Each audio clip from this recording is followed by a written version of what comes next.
This is discipline 8, shot 5A, also known as the passing lane shot. For me, I like to start with the cue ball, and I freeze it to the short rail such that the edge is even with the point of the corner pocket. I like to freeze it to the short rail. I imagine that gives it more time to get around the object ball, but who knows if that's really true or not. But to align the object ball, I'm going to use my cue stick again, freeze the butt to the cue ball, hold those in place while I rotate my cue stick and point it right at the first diamond. So one diamond out from the corner pocket on the opposite side of the table. So from there I put the one ball right in between there, freeze it to the cue ball, freeze it to the cue stick, roll that out of the way, tap it in a little bit if you need to. Then for my aim point, I'm going to aim the first diamond away from the corner pocket on the short rail. You can see I'm aiming a little to the left, and that's going to help the cue ball squirt a little bit to the left to come around the one ball. And because it's a mass A shot, I'm going to need to use a little bit of elevation as well. You don't need to use too much, but I'm going to imagine my cue tip coming down just in front of the one ball.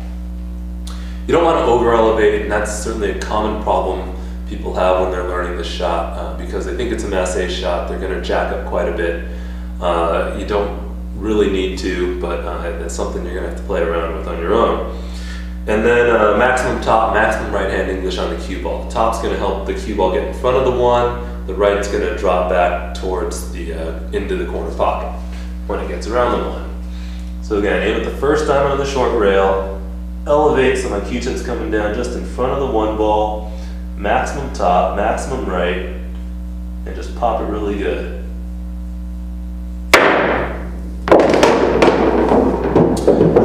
That's the passing lane shot, and I actually got kind of lucky there. The cue ball came around and it actually hit the long rail first, so it actually got quite a bit of spin to come around. I think most of the problem people are going to have are in the stroke part of this shot, and that's not something that's easily coachable, certainly just over a video here.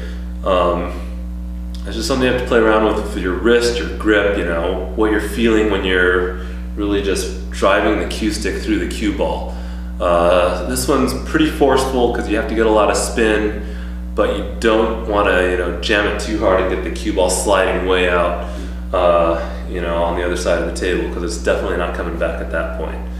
If you watch some of the other players hit it, some people can actually hit this really, really soft and still get it to go. I haven't really figured out that touch yet myself, but then they can get the cue ball to come back and hit the long rail and almost up here. Me, I hit it down here. It wouldn't go on a 7-foot table because the 7-foot table ends right here.